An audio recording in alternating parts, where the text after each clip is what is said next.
This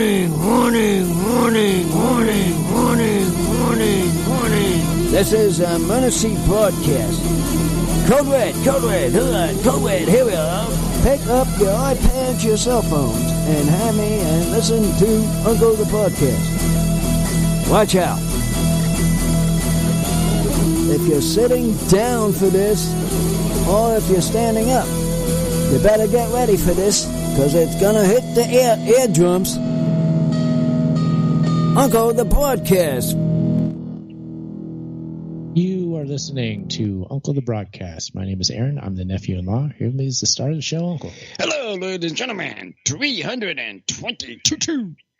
We are on, and we actually have a special guest tonight. It's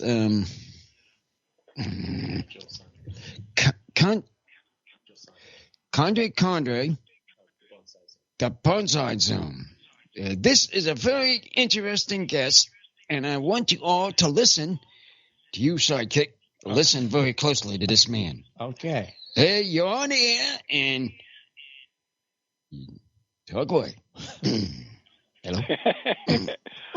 Hi, everyone. Nigel Saunders here. Saunders. That's it. Saunders. Yes. Nigel, it's great to have Nigel. you, man. You have a very exciting YouTube channel, sir. Yeah. Thank you for inviting me. It's an honor to be on your show. Yeah. Uncle, Nigel is a expert of sorts at the art of bonsai. Bonsai. I'm very interested in the bonsai system.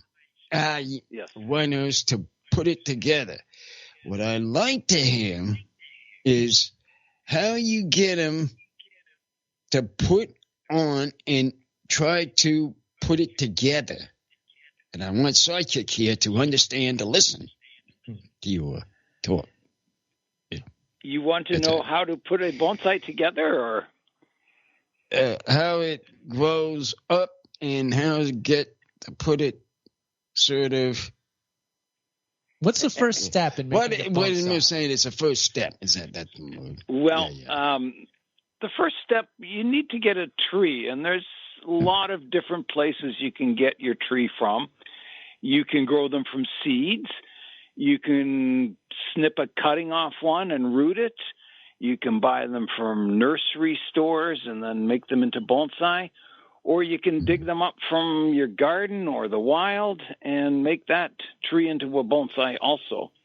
So bonsai is it's an art form of miniaturizing a tree, and they can grow in any size. You can have a bonsai that's a couple inches tall to one that's 3 or 4 feet tall, or even larger. So, yeah, you can get a tree from anywhere, and then the rest is just all techniques to miniaturize them. Small trees, Uncle. It's just that simple. Yeah, that's simple. That's simple. To grow them and to just watch how they grow is my seem to be like, because I sort of like those because I can stand there in mouse speed and just watch it grow. That's my thinking on these bonsais, because that takes the patience, is waiting for them to grow, because you don't want to be clipping them all the time. You've got to let them grow and then get healthy, and then you prune them back. And you can do it for pretty well any kind of plant. I've seen people bonsai marijuana plants, and they actually do that. Fantastic looking tree, That's nice. Yeah, actually, Nigel, I first found you on YouTube because I had a fire stick succulent, and my idea was, I was like, I want to bonsai this. I want to see if anybody's done it and see what techniques they've done. So I typed that in, fire stick succulent bonsai, and one of your videos popped up. I watched it. Okay. Do you remember that one? I do. It's one of my. It was one of my most hated trees. It did not respond well to trimming, and I eventually, it eventually died, and I wasn't sad to lose it, actually, because it was very frustrating. Every time I prune it, it would like instead of the branch subdividing and getting better looking, it just got worse looking, and it was just a struggle. And if you leave them alone, they grow fantastic. But as soon as you start pruning them, they start reacting funny, and I never had any luck with it. And it could be the climate too. I'm up here in Canada. Yes. And it's very cold, and we have very long winters, and it's not an ideal environment for growing succulents. I believe that's it. I think so. I think you hit it right where he said. I believe so, because hit it because of the growth. Mm-hmm. You got to grow it in the area where it grows. In the ground. The ground. Yeah, we have a few of them grown in the ground here, so we're lucky. That's probably you're lucky. Yeah. Mm-hmm. Yeah, the easiest trees to grow are like your native trees to your area, because it's the ideal climate for them. Mm-hmm. But you can't have all native trees. It's nice to dabble in exotic trees from all over the world. That's what I try and do. I have trees from, I think, every continent on the planet Earth, and it's nice to have that kind of variety. I'm sort of, I guess, half a bonsai enthusiast, and the other half of me is a tree collector. I like collecting different species, and so I have about 300 trees on the go. Wow. And not all of them are like, most of them are like seedlings and stuff that are 3 to 5 years old. But I have a selection of ones that I put in shows and that, and they're slowly maturing.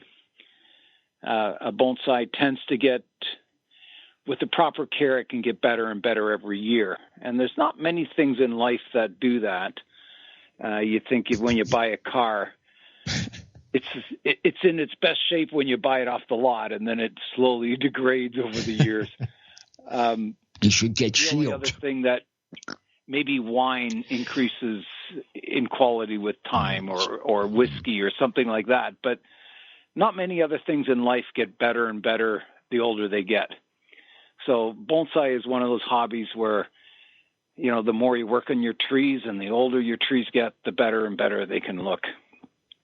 There you go. That's what kind of keeps me fascinated with the hobby, is that every year you see the changes in your trees, and they just,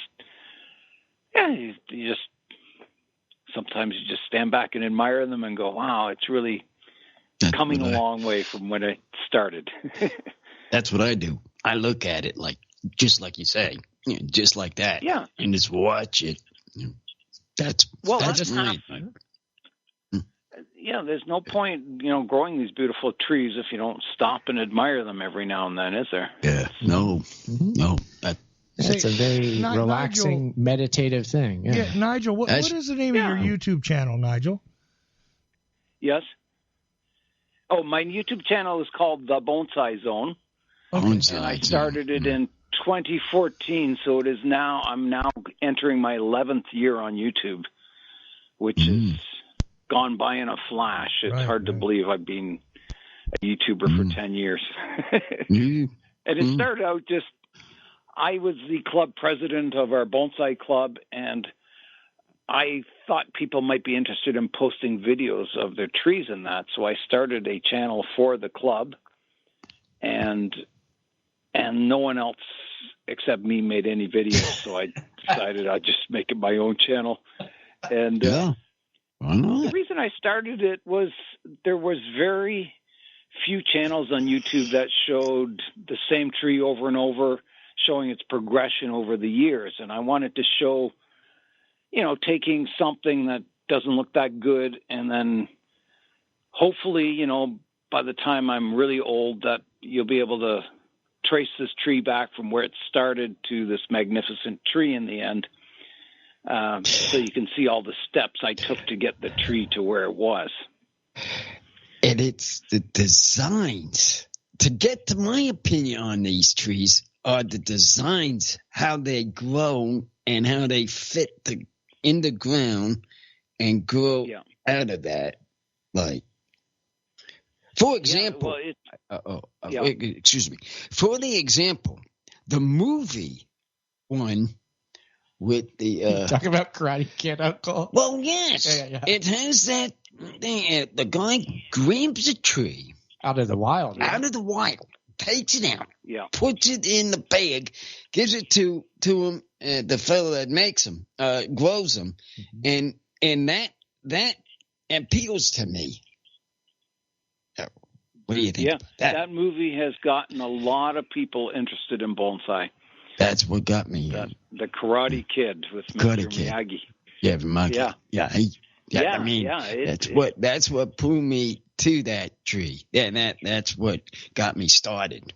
I'm supposed to say. You know what another weird thing is that made it popular in the Northeast for a little while is that Howard Stern had some sort of bonsai sponsor early on when he was only on one radio station in New York. I heard it. Oh, really? Yeah. I didn't know that. I didn't either. I can't remember which one it was. Like, the name of the sponsor eludes me right now, but like when I was, say, like 13 or so, I remember that he had a sponsor, and I'm going, what in the hell is a bonsai tree? Really? Yeah, I had no idea, and that was where I first got introduced to it, and then I saw, like everybody else, that Karate Kid thing, where Miyagi tries to put his tree on the side of the mountain, and the whole storyline, Yeah. But started it. Yeah. Because I mean, Yeah. So good. I have a lot of trees that I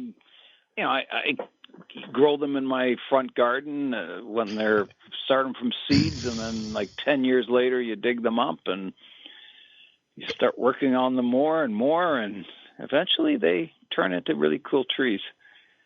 And you can style them any way you want. You can have a tree that looks like it's been growing in the mountains and it's had avalanches falling on it and the wind blowing it, or you can have a very peaceful tree, like one that would grow in the middle of a field, or you can create forests and landscapes.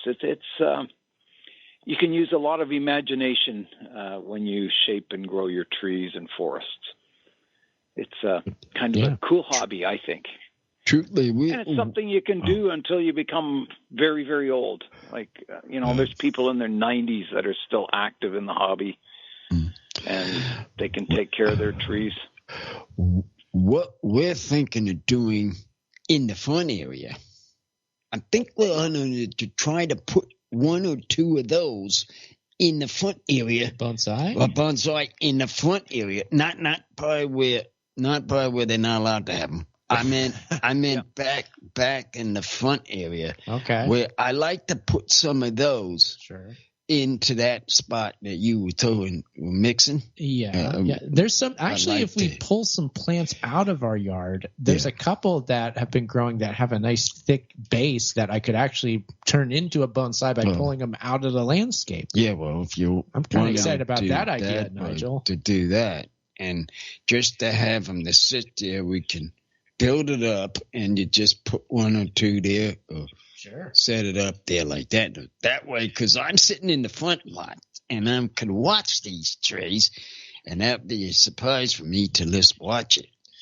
Yeah. I know. What state are you guys in? We're in Southern California. So, okay. Yeah. That's why we had such luck. Then. Yeah, we had the luck with the fire stick, like I was saying. And in fact, okay. I'll gloat a little. I think I've come up with a pretty cool technique to bonsai the fire stick that I've been working on. Yeah, I've been working on it for a few years. I'm kind of proud of it. Cool. So one of these days I haven't really shown any pictures online, but one of these days I'm going to. I want to get to a real nice state. Check what I want to be. I'll be proud of it and maybe share it at that point. Send me some pictures someday. I'd like to look at them. Mm-hmm. I will. Maybe it'll inspire me to try again. I still have one on the go. I haven't totally given up on them. I still have one growing, but yeah. So one of the easiest trees to work with is like a ficus or something. You can buy them in the grocery stores, and they're inexpensive, and they can grow indoors. They like to be outdoors in the summer and the warmer weather, but they're a very easy tree to grow and hard to kill. So good for beginners. Yeah. But there you go. Yeah, there's what you got to do. Got to get a hold of ficus. Yeah. Ficus tree. Yeah.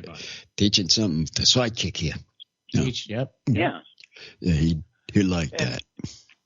It's funny, my YouTube channel, I have a lot of subscribers, and most of the time it's just me working away in my backyard with the camera talking to myself.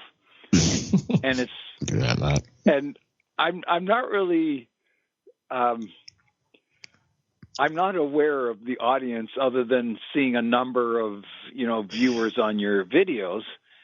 And it wasn't until I went to the U.S. National Bonsai Show this summer that I realized how many people knew me. It was really bizarre. We were pulling up to the venue, and there's like this big lineup of people trying to get into the show, and there's like people pointing at me. And then we went to the back of the line, and then all these people were coming, getting pictures with me and talking to me. And it was really strange because I'm not used to sort of being, I don't like to use the word famous, but well known, I guess. And it was quite a surprise for me because I'm not exposed to that. So you'll be surprised. You'll be surprised if when you start putting something on the YouTube thing like you're doing, I mean, they'll come to you. You don't have to go to them. No, they'll come to you when they see something like that. The people that are interested. I had a very famous person, Peter Chan from the United Kingdom, who visited me this summer in my backyard. Oh. And when I got into bonsai like 32 years ago, one of the first books I bought was by Peter Chan. Mm-hmm. And then to have him actually standing in my backyard was just absolutely surreal. It was like an honor, and it was just, I couldn't believe that Peter Chan was in my backyard. Like someone he's published like 12 books on the subject, and he's world famous. And it was just amazing that I got to meet him. Yeah, that's pretty exciting. I'd say that your story is definitely one of those shining examples of, look, YouTube and the internet with its ability for people to just share whatever creative outlet they have with other people is this exciting opportunity now, right? Yeah, it connects you with a lot of people. It's now there is a downside to YouTube. I mean, there's a certain percentage of negative comments that you might get, things like that. You get the odd person who's not interested. Maybe not. Maybe not the most stable person in the world. Sometimes they're. But anyway, I would say 99% of YouTube is very positive, and I enjoy it. Yeah, I think you have to enjoy both bonsai and making videos because half the work of YouTube is video editing and filming, and if you don't like the process of making videos, you're not going to last long on YouTube. You have to. Yeah. Now, it's kind of half and half. Had you done any editing before this, Nigel, or do you start because of the channel? I assume, right? Yeah, I started editing because of the channel. I've done some, like when I was young, my favorite thing to do was build models and then film them with a Super 8 camera, like doing special effects and stuff. And so I had, a little bit of video, or not video experience, but filming experience, but not a lot. So it was all new to me when I started my YouTube channel. And I think I'm still learning. I don't think you ever stop. And it's always, YouTube is there's always, it's getting the content out versus the quality. Like if you wanted to make like a movie quality video, it would probably take you 2 weeks to make one 10-minute video of like every shot's beautiful and planned out. So you got to balance, getting the work done and the videos out there versus the quality. And somewhere in there is a nice balance where the quality's, pleasing to watch and not too boring and not too fast paced. And I try I try not on my channel. I try not to preach. Like some people start a video and say, "This is how you prune a ficus," and my approach is just, here's how I'm going to prune the ficus, and you can watch me prune it. And if I have any useful tips, I'll include them. But I'm not the authority on pruning a ficus. I don't try and be the person who has all the answers, because I'm learning too. Even after 30 years, I'm still learning the bonsai, and so that's my approach. And I always try and, all my trees, I try and show pictures of the same species of tree in nature or in parks or wherever, and I try and make my bonsai representative of that species of tree. So I want my maple trees looking like maple trees in nature, and I want my pine trees to look like pine trees in nature. And so I try and show photos of the tree in its natural setting, and then showing what my goal is for my little miniature version of the tree. Got it. Now, I know with the editing thing, do you with video editing, and even maybe with YouTube and the particulars of YouTube, do you see any parallels between that and the process that is bonsai, like making a bonsai tree? Is there any similarities to like the process of editing or maybe engaging with the audience or anything like that? Yeah, it's always a balance. Like some people say this video is too long, and then the next person will say, "Oh, it's too short." You get those people. You get some people who like the long form content, and then you get other people who want to watch like a 3-minute video on the before and after. They don't care about what you're doing. And somewhere in there, again, there's a balance. So I make some videos longer and more detailed, and some videos are shorter. And I don't necessarily do it for the audience. It's for my sanity. That I hate doing the same thing over and over. And I think most people do. It gets repetitious. So you start to look for, well, how can I make this video in a new way? I want to get different camera angles, or I want to get out in nature and show the trees, me walking around them, or something like that. I hate to get into a formula where you're doing the same thing over and over, because it would drive you crazy. It just becomes like a job then, and I would hate to do that. I've never thought of YouTube as a job, and if it starts to become feeling like a job, then you just take some time off. And after about 3 or 4 days, you realize that this urge to make a video starts building up in you. And it just, I don't know what it is, but it's like photographers, they have to go out and photograph things. And, maybe you guys, there's this something in you that says, let's go talk to someone and find out what they're like. And it's something that's just part of your nature, I guess, is that I just feel like, maybe it's because I've been doing YouTube for so long, it's become like a part of my lifestyle. Like, I don't think I could prune a tree without talking about what I'm doing, and that I've never tried to prune a tree in silence and not video it. I haven't done that for sounds like broadcasting, right, Uncle? No, that's what you're doing is a proper thing you're doing, talking about it, because some people, like you say, don't even know how to do it. I mean, it has that kind of something to watch. That's what I'm thinking about. That's my thought. It's helpful having somebody to understand, well, he's actually doing something about a bonsai, and somebody will like to listen.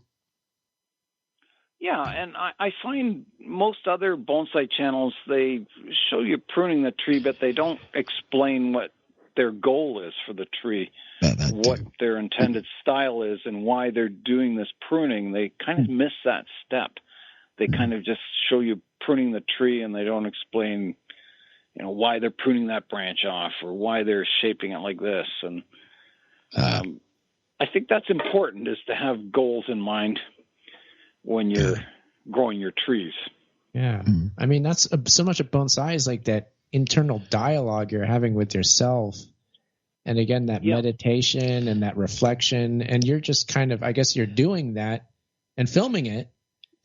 And I guess, that's what sets you apart, is like the more full version of what bonsai is what you're attempting to do. I think so. Like, there's two different kind of people in bonsai. One that look at bonsai as a product, like to get an end product, and then there's the other type of person who enjoys the process of growing your tree. And I enjoy the process of bonsai. That's why I have seedlings and I grow everything kind of from scratch, because I enjoy that process, watching something go from something insignificant to eventually a mature tree. That part of it. Yeah, and I don't think of it as, my goal is to get the tree to look like this in 10 years or anything like that. I try and do what's best for the quality of the tree and just enjoy every day working on your trees and stuff. And if in the end you get a really cool looking tree, that's your bonus. That's just a bonus. You've got to enjoy the doing it, not just the end result. Yeah, that's my they're never finished. They're never finished. Like, you can work on a tree for 40 years, and then when you die, someone else will take it over and maybe grow it for another 40 years. And they're always changing. It's like a painting that you never finish. It's something you work on your whole life. And it is a piece of, it's a piece of art, but it's also a life form. You have to remember that. That too. Yeah. And it's a growing life form. It's like you can't, the trees never stay the same. Like, even if you grow what you think is like the perfect tree, it's not going to stay the perfect tree. It's going to go out of shape and out of proportion. And so you have to trim it's always a challenge. But you got to trim them. I agree that. You have to trim them to get them how you want them. Yeah, you saw that video of Nigel doing that, of the trimming. He was doing all the pruning, right, Uncle? That was a cool video, right? Yeah, that was a nice video. I'm watching you, just trimming it away. And that you trim the roots and the top of the tree. You're always looking at the style, and you have to do it at the right time and the right when the tree's healthy and growing. And, there's a lot of factors. I tell people, the first 5 years of bonsai, you're not really training the trees. You're training yourself to take care of the trees, because there's a steep learning curve when you first get into it. You're going to probably kill a lot of trees at first because you're just not aware of what kind of care they take and what it takes to keep them alive and healthy. That's exactly my point. It's tough, especially it's not a completely unnatural thing you're doing, but you're definitely, where a tree in nature is growing in the ground, where it has this unlimited amount of, relatively unlimited amount of dirt underneath it. This isn't the definition of bonsai something like planting in a shallow pot. Is that the definition? Am I right? Yeah, it's basically a tray planting. It doesn't specify what kind of plant. It doesn't specify what the tray looks like. It's a very general term. And it's a Japanese term. I think Chinese word is pensai, which means the same thing. So it originated in China, and then the Japanese adopted it, and they kind of developed their own style, and the Chinese have their own style, and now it's spreading all over the world. And I'm hoping that, we get a style in North America, which I think is developing. You get North American trees, North American potters, and you get, displays in that when they're at shows. Like when I went to the U.S. National Bonsai Show, you see displays in that you wouldn't see in Japan, but were very interesting and very North American,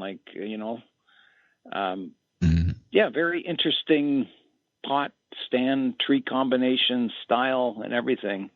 And I think that's what you want. I think, I would like to see every region of the world have their own kind of bonsai style. Like I know in Australia they have sort of a style of tree that they like, and in Africa, South Africa, they have a certain style that they develop. And it's like, you don't, if you go to a mall, you don't want every mall to have the exact same stores in it. You want to see variety. And same with bonsai. I think, you have to have a certain number of native trees in your collection that represent your area that you live in. And then I think that becomes, like for me, Canadian bonsai, and for you guys, American bonsai. And there's different regions of America. I mean, Florida has their ficus and their tropical trees growing, and California's famous for junipers. And I wonder in Florida if they do a bonsai in a shape of their kind. I think so. I think they grow a lot of ficus there. Yeah. Because, there's a lot of ficus in nature there. And they have, Florida is famous, world famous for their ficus bonsai. They have some of the best, trees in the world for ficus. That, and like Taiwan, they're famous for ficus too, and Vietnam, all these tropical countries or areas. Yeah. But yeah. I've got a ton of variety of trees on the go, and I really enjoy all the different varieties and learning about the trees and looking them up to see what they look like in nature, and then trying to grow them. It's fun. I love growing plants just generally, but I've only recently started doing the bonsai thing at all, but it's definitely cool. I enjoy it. What about, back to the YouTube aspect of the Bonsai Zone. Have you ever thought about going, or have you ever thought of going to one of these, like, I think they have like conferences and stuff where YouTubers like go and like they meet together. Have you ever thought about doing one of those things, or have you done one of those? I've never heard of one. They used to have in Toronto, Canada, which is about an hour and a half drive from me away. They used to have one of those YouTube studios where anyone could go in and use their studio to make a video. But they closed that down years ago. I don't think those things, I don't know if they exist in the United States, but there's none in Canada anymore. And I haven't heard of any YouTube conferences or any get-togethers or anything like that. Yeah, no, they definitely have had them. I'm not sure if I've heard of the studio. What you're describing reminds me of like cable access, but instead of putting your material on a cable access channel, it's posted to YouTube, I suppose. Yeah. They had all these studios, and they had like all the good sound and lights, and you would just book your appointment, and then you would go down on your day and time, and you could make a video in this professional studio. I never did it, but because I do all my stuff in the greenhouse or outdoors, but. That's the best place to do them. Do you go out to like the forest or somewhere out in nature to collect specimens to bonsai? Do you ever do that? We have. I'm not a big fan of collecting from nature. Oh, you're not? Unless the trees are going to be destroyed or something anyway. I personally it's not for me. Like some of these people that climb up to the top of a mountain and then they find this stunted tree and they dig it up and it could be like 400 or 500 years old. Ooh. I think when a plant gets that old and it's alive, that it should just be left alone for others to appreciate if they climb the same mountain. I think the whole goal of bonsai, or my goal anyway, is to try and grow a tree that looks like that tree that's up growing on the mountain, not to actually collect that tree. I would rather, start with a juniper from a nursery and then develop that to look like that tree. But I think, there's exceptions. Like if there's a bunch of trees and it's going to be bulldozed or something, it's nice to go in and save the trees and collect them. But I don't really, it doesn't agree with me. People, like there's professional collectors who just get permission to go on people's land and they collect all these old trees or climbing mountains and collecting them. And that's not my thing. I think the people who, buy those kind of trees are, again, after the product. They want like the instant old bonsai looking tree. They're not growing that tree. And there's nothing wrong with that. There's some people who are bonsai collectors and they don't work on their own trees. They just have them in their backyard and they look at them and they have a professional come in and take care of them. And that's very common in Japan, actually, is that people have a bonsai collection in their backyard and then a professional will come in and water them and take care of them. It's almost like a gardener. But for me, like I said, the process, the part of bonsai that I enjoy the most is the actual development, the day-to-day work, growing them, taking care of them, and watching them slowly get better over the years. I'm in no hurry to get like a finished-looking bonsai that can go in a show. Yeah, no, I can relate, and I understand, Nigel. I know that. I mean, one of my favorite things to do is just go outside and just stare at plants, and sometimes, I love it. It's one of my favorite things. Just look and look, and I do it with the landscape because I find I look at each individual plant. I think of like what it is, but where it will be in the future and what it could be and how if I maybe trimmed it or pruned it a certain way, or if I even moved it, or if I put another plant in with a grouping. This isn't even bonsai. This is just plants. But bonsai is the same thing. You have one like, okay, if I leave this tree in the ground for a couple of years and I pull it out, will be a good place where I can start, like doing bonsai techniques to it and stuff like that. Like I love it. It's a lot of fun. Yeah. Yeah. Well, I would say, you'll enjoy bonsai. There's people who bonsai is a competition. There's people who grow their trees just to try and win best in show at the bonsai show and stuff. And that's their goal. They don't really enjoy bonsai. They have a lot of money and they buy the best trees and they show them. And so there's a lot of aspects to the hobby. And I try and show what someone can do in their backyard. Like I would say I'm a professional in the sense that I make some money off of YouTube. So I guess I would be called a bonsai professional, but I'm a hobbyist at heart. Like I do bonsai as a hobby. It's not, I never set out to make it a career on YouTube. I never expected my channel to grow anywhere close to where it is. I was amazed when it broke 10,000 subscribers. I was like, wow, there's 10,000 people who actually subscribe to my channel. It's because they like the design. And that's my thinking too. Liking the design, liking something goes a little bit further, in your thought. Makes a difference. It's a difference in it. I watch all kinds of YouTube channels. I watch these model making channels where, people assemble these scale models, and I'm fascinated by that. Even though I don't do any model making anymore, I still like watching someone who's good at what they do, doing what they like doing. And I think that's a lot of YouTube is that you get to see these people who maybe have obscure hobbies and they're good at what they do and they enjoy doing it. And it shows in their video that it's enjoyable watching these videos because the person really likes what they're doing and their enthusiasm kind of rubs off on you. Yeah, that's what it does me. It's contagious.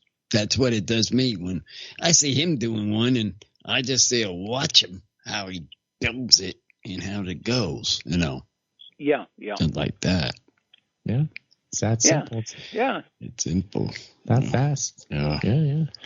Yeah. So, Nigel, it's been great to have you here. I know it's late over where you're at. Did you need to get going soon, or are you okay? I think you needed to. I can stay as long as you want. I'm available. Okay. Well, I don't go to bed till late. I'm usually editing videos late at night. Nice. That's funny. That's a cool half my time I spend. I start videoing around 10 or 11 in the morning, and then I usually finish up by like 3 or 4 in the afternoon. And then I'll eat, and then after supper I'll edit the video, and then you have to process it into one video, and then you have to upload it onto YouTube, and then add all the titles and thumbnails. And it's usually I probably spend at least 8 to 10 hours a day on YouTube. And then I get maybe $30 or $40 per video if it's doing well. So that's my life. It's a lot of work, and I don't get a lot of money for it. It's kind of like, thank goodness I'm like retired, basically. Well, Uncle, a day in the life of Nigel Saunders. What do you think? That's pretty interesting. Yeah. That's very interesting, though. So what I'm saying is, this YouTube channel is a labor of love. It's not making me big money or anything like that. That's my point. I guess I'm trying to make it. Uncle, he's not dissimilar to us. No, he's doing what we sort of do, but what we get on. I do a little extra stuff like these videos on Saturdays to watch, and we bring them into the shop and let people look at them, and I have my card in it, and for somebody to watch it. We watch old VHS cassette tapes, and we live stream. Watch, and we listen to them on Saturdays, so that's if you're interested to listen to those, and you ever go to one of those places, look for that. And you'll see my card in them. Make a party out of it, yeah? Yeah. It's a good that's time. what. Cool. Yeah. But yeah, I'm sure that Nigel's subscribers will find that interesting. The story of the waking up, making the video, the editing, and all that. Too. Because nobody gets to see that. No. All you get to see is just the finished product, right? Yeah, it's like, there's a video. You don't realize how it got there. Yeah. Well, that's just. During the pandemic, I was making videos fairly regularly, and then I got a comment from someone who said they were working in the hospital with COVID victims or COVID people, and they said, I just love coming home at night, and I'm so pumped up from working like a 12-hour shift that I need to relax, so I put one of your videos on. And they just thanked me for making them, and I kind of that kind of inspired me to make kind of a video every day. So I was making a video every day for I think 4 months or maybe even more without skipping any days. And then I get like people in the U.S. Army who watch me over in they were watching me over in Iraq, and it just surprised me. I've never, ever considered that people in the U.S. Army would be watching bonsai videos over in a foreign country. And it's kind of surprised me. Yeah. That it's really strange. Having like a worldwide audience is very bizarre for me. Expect the unexpected. It's the dividing relaxation of the person that likes to watch these. And that's what you do. You throw those things on, like you say, and it relaxes them. Mm-hmm. Who doesn't like that? Who doesn't like that? Almost everybody like those. Everybody wants to relax. So they just pop that on and just see that. Tune into the Bonsai Zone. Bonsai. That's simple. And some channels on YouTube aren't relaxing. Like I've watched some that you can just tell the person's kind of jumpy and that's under them. You get kind of anxious watching them. That's the people that are watching it and relaxing. You got to pick them, sort of like you got to pick them out. Oh, okay, who likes this and like that? There's definitely styles. There's presentation styles for making online videos, without a doubt. Right. That's what we're getting to. That's what I'm trying to understand. Some of them definitely are fast-paced. They borrow editing techniques from, you could say sources like, MTV and things like that. They kind of were born out of that. The speed clips of rapid edits and zooms and whooshes and stuff like that. And things like that. Yeah, and it can be okay to watch occasionally, but I wouldn't want to watch every video the same style like that. It's not the Bonsai Zone. That's not where you're going to get from that. No. You know what I was? You have to relax to watch your kind of thing. You know what I'm wondering, Nigel, is a lot of people that have, because you have a large amount of videos on your channel. I'm looking at your channel, and I put it in the chat room at Ocelli.com, guys. So if you want to go and check it out yourselves, go ahead.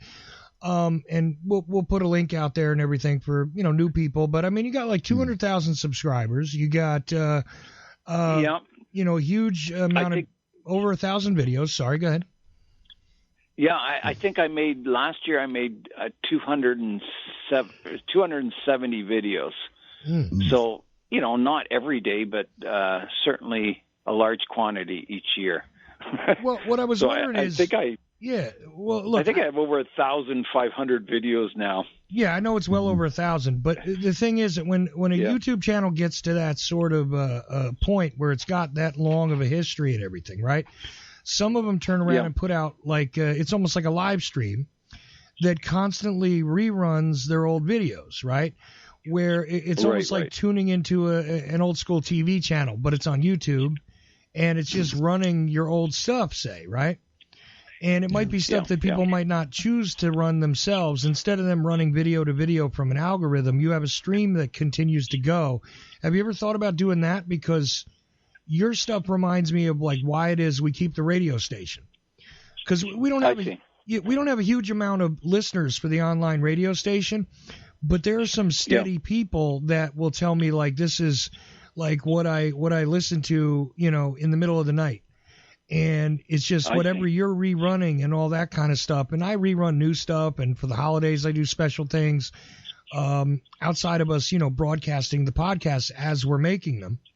We rerun stuff. I see. So I was just curious, and some people, it's only a small group of people are I depend on your radio station, So I was wondering if you thought about maybe putting your old stuff through a continuous playlist almost that's like a 24/7 playlist where you could rotate things. You ever thought about doing that? Well, I have playlists set up for each year. So you can click on a playlist for season 8, for instance, and you can watch all the videos made in that season, or you can click on the playlist for each individual tree and you can follow it from the last 10 years to wherever it is now.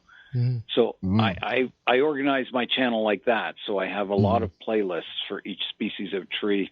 Oh yeah, so if you want to learn about a certain ficus, you can watch it from when I got it to where it is now, and some of them have been on the channel for 10 years. But what I was thinking is a selective grouping of stuff that runs almost like a TV channel where you're not in control. Oh, I see. Yeah, like some of these channels on TV where they just play stuff nonstop, kind of. Yeah, there's people on YouTube that are doing that now, like not just using the playlists, right? That where they're just tuning into these streams, and some of these older channels I notice have started it. I'm just thinking it's another way that, you know, if you have viewers there, they still give you the commercial revenue. You know, I've never done any streaming. I've never done any live streams or anything, and I don't know. I don't do the YouTube Shorts. Okay. I just. So you're not using like all the stuff then. You're just going for the, like, here's my videos, here's my playlists, and okay. See, a lot of people ask me, you know, why aren't I on Facebook and why aren't I on Twitter and Instagram and that, and it would drive you crazy. I can barely handle doing YouTube. Like when I post a video, I'll get all these comments and I try and answer them, but I just can't. Have you ever thought about many? Yeah, have you ever thought about maybe turning it into a Roku channel or something too? Like, you know, one of these other things where it's like part of because there are these little niche channels on Roku, by the way, that do stuff like this. Like, I know there's something on there that's like for like dollar store crafting. Somebody showed me a channel on Roku, go to the dollar store, you pick up stuff, and you can make, you know, cool, you know, decorations and gifts and things out of stuff from the dollar store, right? So it's like the cheap crafter. And there's literally a channel devoted to that on Roku. Really? Yeah, and I'm like, I didn't know about that. It's the first I've heard of it. Well, that's why I was thinking of it, is that this kind of thing would be intricate enough, interesting enough, and cool enough to be its own Roku channel, you know? Yeah. I don't know, just my random thought while I'm listening. Maybe a possibility for the future. Yeah, I'm sure, you know, I'm sure YouTube won't last forever. I think it's changing YouTube. You know, it's going definitely more for commercial content rather than the small creator. Well, right. No, I understand. And again, I had a YouTube channel for, you know, I don't know how many years. Let me see, 2008 to 2022. I guess it was 12, 14 years. You know. Yeah. Wow, that's amazing. Yeah, I mean, they took it away because I was controversial, you know, but it was because their community standards changed, not because of me, really. It was, you know, they started flagging me for stuff I put up there 8 years ago for no reason, and things like that. But it was, you know, but it was an interesting journey. I'm very lucky, actually, that my topic of bonsai is very... There's nothing controversial about it. Nobody's going to take it. It's very safe. Yeah, nobody's going to take you down for advertiser friendly. Right, I'm saying to myself, it's very interesting to me. I mean, and it's sit there, I could watch it almost all day. And it's just watching. And I'm thinking to myself, it's custom made for advertisers too, because I mean, the Home Depot could advertise with you. You know, the big corporate sponsors could drop in on you because they sell plants at Home Depot. It's the logic is that simple, right? And if you're into this hobby, you definitely want to go buy your stuff. Now, maybe you don't want to buy it at Home Depot, but local plant nurseries, you know, any of these kind of things could all drop in there. And I'm thinking to myself, it's very friendly. As long as I don't start talking about, you know, events in the world and that, I'll be pretty safe with my YouTube channel, I think. Don't start sculpting your trees in the shape of Donald Trump, and you'll be fine. Don't go near that guy. Politics, do not religion, go near politics, health. Don't go near that guy, please. I mean, it can't be medical. You don't want that. It can't be medical disinformation. You want to do? You can't do. Yeah, you can't do medical disinformation. But you guys aren't Donald Trump fans, or? Oh no, not me. No, not since he happened to do what he did in the White House. Ever since that happened, dropped his case. Yeah, I think he Uncle shouldn't even be running in my stand. I think Uncle was okay with him being on The Apprentice. I thought that was all like planted FBI and that were leading that insurrection, and that they were trying to get people to go into the Capitol building and but you set up by the feds. So you never have political side talk during your bonsai demonstrations. Oh, yeah. Well, no, it just came up. That's all. No, it's okay. I was just making jokes. This is a different side of Nigel Saunders that I think people will be interested in. Oh, you like it too? Yeah, cool. Oh, I didn't. Nigel, well, it's interesting, like Nigel will get banned on YouTube for being a secret Canada, member of Antifa. We get a different view of U.S. politics than I think people in the United States get, because we're kind of looking at it from the outside, not from within. Yeah. I see. You're looking at it a different way. Oh, and by the way, Nigel, we never did have those YouTube studios here in America. No, we never had that here. That's. Oh, really? Okay. Yeah, I don't remember hearing about that even. Yeah. Yeah, because I remember looking into it. I know there was one in New York City. Briefly. There's one in Toronto. Yeah, briefly there was one in New York, and there was one in the in the headquarter building in California briefly, but they quickly got rid of it in America. It was not something that stuck around. Okay. Yeah, I don't know why. I don't know the whole reasoning behind it, but I do know that it persisted in Canada for a while, and I thought it was the coolest thing. That's where I heard of it. Maybe they don't want to encourage the small content creator. They would rather That's true. Big corporate companies starting YouTube channels like the news stations. Well, that's the other thing is you started long ago enough that, quite honestly, ABC, NBC, they didn't have YouTube channels when you started. Where does YouTube come from, they say? YouTube. Well, they used to make fun of such things. Right. And I remember big radio people calling podcasters losers and things like this. Now they all are rushing to get on. Now they all have podcasts. But it's so funny. Oh, he's just a podcaster. When I started YouTube, if a channel had 1 million subscribers, it was huge. Right. But now 1 million subscribers is not a big deal anymore. No, that's a big deal. $30. Not. Yeah, that $30. Not like it was. The $30 you were talking about making off of a video, I could do that off of 5,000 or 6,000 subscribers back in the day. Yeah. And it was like that. And if you had 1 million, that was great. But then they started having these people doing these weird videos. See, that's the thing. People did all kinds of weird experimental things on YouTube. It was kind of interesting. And the corporate thing wasn't involved when you got there. So, Fox News didn't have a YouTube channel. They were laughing at YouTube. Yeah. YouTube was like idiots making their own videos. Ha, ha, ha, ha. Yeah. And that's what was interesting. It was different than television, and now it's just becoming television now. Well, it literally has. It literally has YouTube TV now, where hey, look, you want your TV? We can combine it with your YouTube, no problem. And it's now a product as opposed to this platform that was experimental, where you got in. I mean, today, if you tried to build that channel from scratch today, you'd have a hard time. Getting the subscribers that you have. No offense to you. Your videos are very cool. They look nice. They're well organized, all that stuff. Yeah, but you'd be sitting out there, lost because you wouldn't be at the top of the Bonsai, Somebody sponsored by Miracle Grow. Very hard to start a new channel. Somebody who comes out of the gate sponsored by Miracle Grow or something like that would dominate your category. You'd never be able to access those people. They'd never find you. Even my channel, I don't have mid-roll ads on my videos. Right. And to the YouTube algorithm, my videos probably make less money per minute than other videos, so it wouldn't get promoted as much. Right.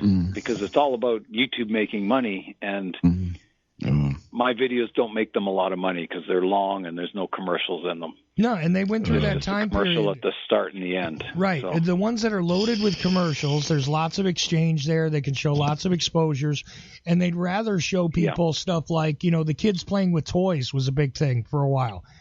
Like I'm sure you're aware of the Ryan, the kid's name is Ryan, and his whole family basically got a deal with Disney off of him just playing with these toys that he was getting sponsorship deals. He worked that out piece by piece. And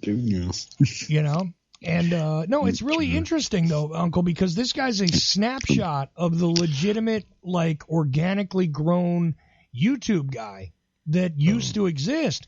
If you try, I'm serious, if he tried to start his channel today, he would not be able to, and people wouldn't see it. They wouldn't find it. It would be lost. Because of he got in at a good time to do something like this. It's really interesting, and I'm growing an appreciation for this as I'm looking through your stuff. I'm just telling you, it's really great. I mean, I always thought the bonsai trees were cool too. Chuck, yeah, he gets very good when you look at a bonsai. Mm-hmm. It's sort of what it does. I'll tell you what it does. It relaxes the person. Right. Yeah. For like say, for example, you've had a bad day, right, Chuck? Right. Say you had a bad day, and you want something to relax you with. This here, putting this show on for like he's done, would relax you. It relax you. That's right. Or something. Does the job. That does it. It's a good job to do. That's right.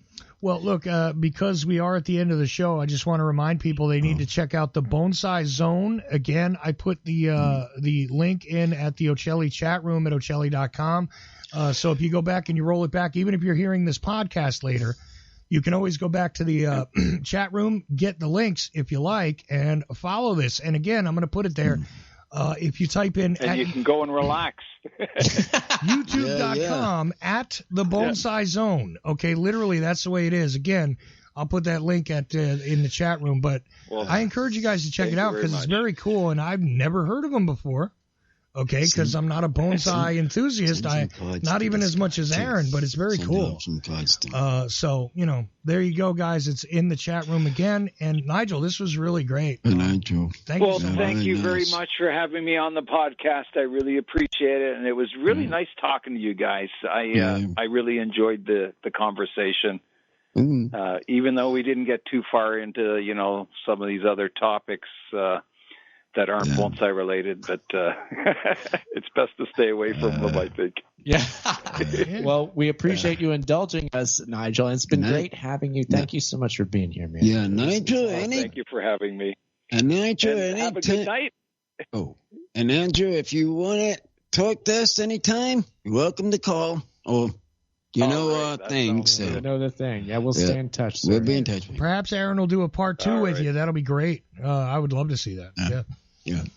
Yes. All right. So good night, Nigel. All right. Good night, Nigel. Good night. We'll talk to you later. Bye. Yeah. Bye-bye. Okay. All right. So, Uncle, there goes our guest, Nigel Saunders. Good. I liked it. The Bonsai Zone on YouTube, of course. I hope you learned something. We learned. I enjoyed it, yeah. I'm waiting to see. Cool podcast. Yep. And if anybody's interested in us, we are Uncle the Podcast. It's at Uncle Podcast on YouTube, but also Twitter and Instagram at Uncle Podcast and UncleThePodcast.com. So thank you for listening. And also my things, like I said, on Saturdays. Yes. So if you guys ever want to listen to it, tomorrow. This is the next one I'm going to be showing. The Stranger by Orson Welles. We'll be watching on VHS. Be there tomorrow when we watch it with us. It'll be fun. Yeah. All right. There you go. Little Orson Welles. No drunken wine commercial or whatever it was. Yeah. No frozen peas or California wines this time. Oh no. It'll still be good. No wine, please. I'm not watching them is just outrageous me to watch these things. It does. It might be this one just taped to watch.